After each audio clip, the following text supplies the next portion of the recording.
Investment शुरू करेगी तो कैसे करेंगी? शेयर खरीदेगी। शेयर तो खरीदना पड़ेगा। लेकिन एक अच्छा शेयर कैसे चुना जाए, ये सबसे बड़ा सवाल है। और मैं बताऊं आपको, मैं 20-25 साल से यही कोशिश कर रहा हूँ कि अच्छा शेयर कैसे चुना जाए और कैसे उसे रिकमेंड किया जाए। उस आर्ट को मास्टर करने की कोशिश कर रहा हूँ और हर बार मुझे लगता है कि कुछ न कुछ नया सीखने को मिलता है। तो ये एक सबसे बड़ा सवाल है जो आपको स्मार्ट इन्वेस्टर के बनने के बाद वेल्थ बनाने में मदद करेगा। तो सबसे पहला सवाल आज मेरा यही था सर, क्योंकि एक स्मार्ट इन्वेस्टर बनने के लिए एक अच्छा स्टॉक चुनना बहुत जरूरी है। तरह तरह के लोग तरह तरह की बातें करते हैं, अलग अलग स्टॉक्स सुझाते रहते हैं, लेकिन आपके व्यू में एक अच्छे स्टॉक की, एक अच्छे शेयर की क्या परिभाषा है, क्या मतलब है? अच्छी शेयर की परिभाषा देना मुश्किल काम है। मैं आपको खराब शेयर की परिभाषा बड़े आसानी से दे सकता हूँ कि कौन सा शेयर नहीं खरीदना चाहिए। तो सबसे पहला काम तो ये करें कि कौन सा नहीं खरीदना है। अगर वो समझ में आ गया तो आधी मुसीबत तो खत्म हो गई। कौन सा नहीं खरीदना जिसका मैनेजमेंट खराब हो, ट्रैक रिकॉर्ड अच्छा नहीं हो, बैलेंस शीट देख के आपको समझ में आ जाए कि यहाँ पर कुछ है नहीं, एसेट्स कुछ ज्यादा है नहीं, कंपनी में पिछले कुछ सालों से ग्रोथ नहीं है, या डिविडेंड कंपनी नहीं देती है, या फाइनेंशियल परफॉर्मेंस बहुत ऊपर नीचे होती है, या ऐसी इंडस्ट्री है जो इकोनॉमिक फैक्टर्स पर बहुत डिपेंडेंट है, या सरकार की पॉलिसी पर बहुत डिपेंडेंट है। तो ये कुछ एक फैक्टर्स है जिसे बड़ा आसानी से अंदाजा लगाया जाता है कि इस शेयर से दूर रहना चाहिए।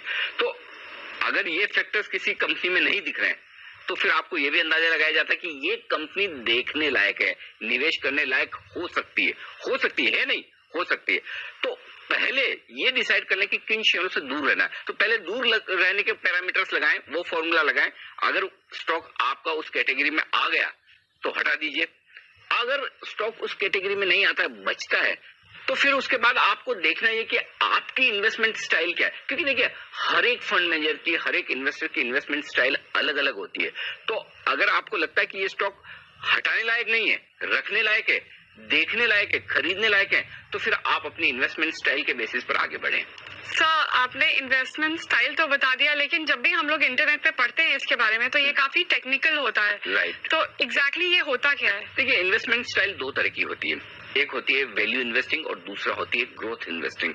तो कई लोग वैल्यू इन्वेस्टिंग के बेसिस पर पैसा लगाते हैं, कुछ लोग ग्रोथ को देखकर पैसा लगाते हैं। ये अलग अलग आपकी अपनी इन्वेस्टमेंट स्टाइल पर डिपेंड करता है। अगर आप मुझे डिटेल में बता सके कि वैल्यू इन्वेस्टिंग क्या होती है, किस तरह से डिटरमाइन किया जाता है इसके बेसिस पे कि कौन सा शेयर है? सिंपल, सपोज ये फोन मेरे हाथ में है। हाँ। और मैं आपको कहूँ कि इस फोन की मार्केट वैल्यू मुझे लगता है कि 40,000 है। और अगर मैं आपको कहूँ कि मैं आपको ये फोन 40,000 का होते हुए भी 20,000 में दे सकता हूँ, तो आपको वैल्यू लगेगी, आप खरीदारी करेंगे। राइट, बिल्कुल। ये वैल्यू इन्वेस्टिंग है। वैल्यू इन्वेस्टिंग का मतलब सिंपल है कि जिस प्राइस पर स्टॉक ट्रेड कर रहा है, जिस प्राइस पर शेयर ट्रेड कर रहा है, लगता है कि उसमें वैल्यू है, उस प्राइस से ज्यादा शेयर की इंट्रिंसिक वैल्यू है। जो कंपनी के पास एसेट्स हैं, कंपनी के पास जो कैश है, कंपनी के पास जो रिजर्व्स हैं, कंपनी के पास जो plant and machinery, land, building, दूसरी सारी जो एसेट्स हैं, वो अगर जिस प्राइस पर स्टॉक ट्रेड कर रहा है उससे कहीं ज्यादा है।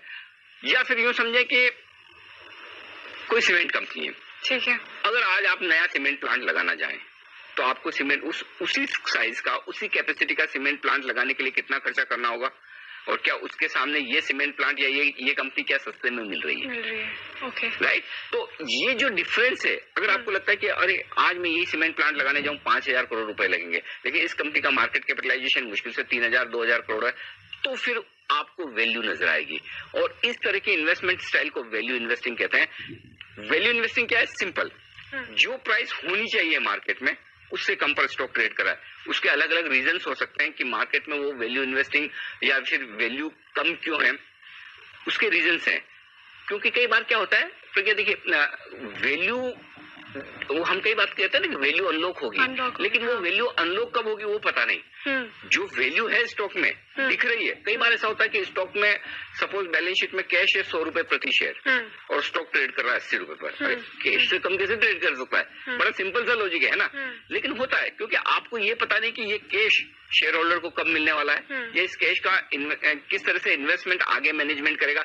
जब ये चीज पता नहीं हो, जब आपको ये नहीं पता कि वैल्यू कब बाहर निकलेगी, तो स्टॉक नीचे ट्रेड करता है। लेकिन एज एन इन्वेस्टर आपको लगता है कि मुझे 1 रुपए की चीज 50 पैसे में मिल रही है, 75 पैसे में मिल रही है, तो मैं लूंगा।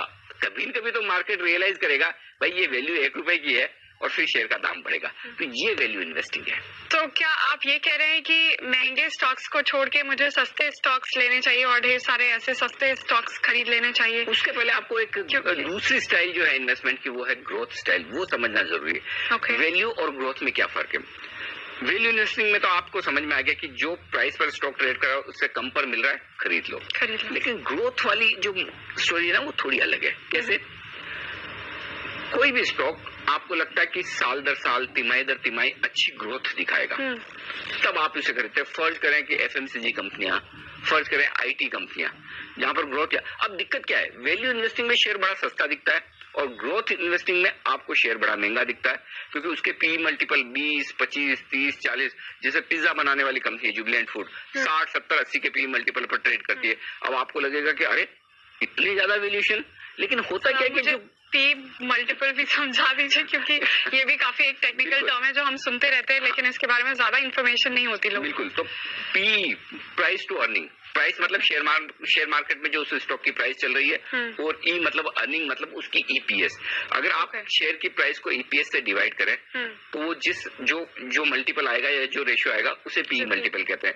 फर्ज करें कि स्टॉक 1000 रुपए पर ट्रेड कर रहा है और कंपनी की ईपीएस है 10 रुपए, यानी कि वो 20 रुपए के 20 के पी मल्टीपल पर ट्रेड कर रहा है। तो जनरली ग्रोथ स्टॉक्स महंगे ट्रेड करते हैं, क्योंकि लोगों को लगता है कि ये ऐसी कंपनियां हैं जो आगे बड़ी ग्रोथ देगी, और जनरली जहां ग्रोथ है वहां नेचुरली लोग जाएंगे, पैसा लगाएंगे, तो ग्रोथ वाले शेयरों में पैसा लगाते हैं। जनरली ग्रोथ स्टॉक्स, जैसा मैंने कहा, आईटी और एक तरह से एफएमसीजी तो हो गए, लेकिन उसके अलावा कई सारे थीम स्टॉक्स होते हैं। कभी कभी जैसे अर्बन कंजम्पशन की थीम चलती है, तो लोगों को लगता है मल्टीप्लेक्स वाले स्टॉक, फूड चेन्स वाले स्टॉक, इस या छुट्टियों वाले, लेजर वाले स्टॉक्स, ये जो है ये थीम बेस्ड स्टॉक जो होते हैं, ये महंगे ट्रेड करते हैं, लेकिन इन्हें ग्रोथ स्टॉक्स माना जाता है। इनमें ये देखा जाता है तिमाही दर तिमाही, साल दर साल ये स्टॉक्स क्या 20, 30, 40% की रेट से ग्रो कर रहे हैं। तो ग्रोथ स्टॉक्स अपनी स्टाइल है और वैल्यू स्टॉक्स अपनी स्टाइल है।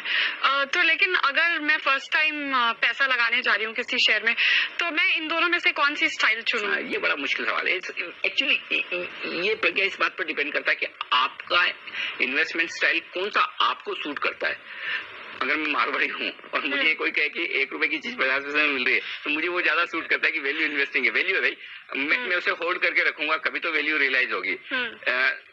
कोई बड़ा एग्रेसिव इन्वेस्टर है तो ये कहेगा भाई मुझे तो ग्रोथ चाहिए, कंपनी बराबर हर क्वार्टर ऑन क्वार्टर ग्रो करनी चाहिए। ये ठीक उसी तरह से जैसे सपोज आपके पास बड़ा पैसा है और आपको रियल एस्टेट में लगाना है, मैं आपको 2 ऑप्शन देता हूँ। एक है कि आपने फ्लैट खरीदा है, रेसिडेंशियल प्रॉपर्टी खरीदी इन्वेस्टमेंट के लिए, क्योंकि आपको लगता है कि अगर वो फ्लैट 1 करोड़ की मार्केट वैल्यू है, आपको 80 लाख में मिल रहा है, तो आपको वैल्यू दिखती है, आपने वहां लगा दिया। दूसरा ऑप्शन ये कि आपने रेसिडेंशियल प्रॉपर्टी खरीदने के बजाय कॉमर्शियल प्रॉपर्टी खरीदी और आपको महीने दर महीने रेंट मिल रहा है, वो 10% के आसपास का यील्ड आ रहा है या रिटर्न आ रहा है। अब आप कौन सा लगाएंगी पैसा, ये आपके ऊपर है। कि आपको वैल्यू चाहिए, आप उधर चली जाइए, आपको ग्रोथ चाहिए, यानी कि महीने दर महीने आपको रिटर्न चाहिए, तो आप उधर चले जाइए। तो ये दोनों स्टाइल अलग अलग है, जो आपको सूट करे वो।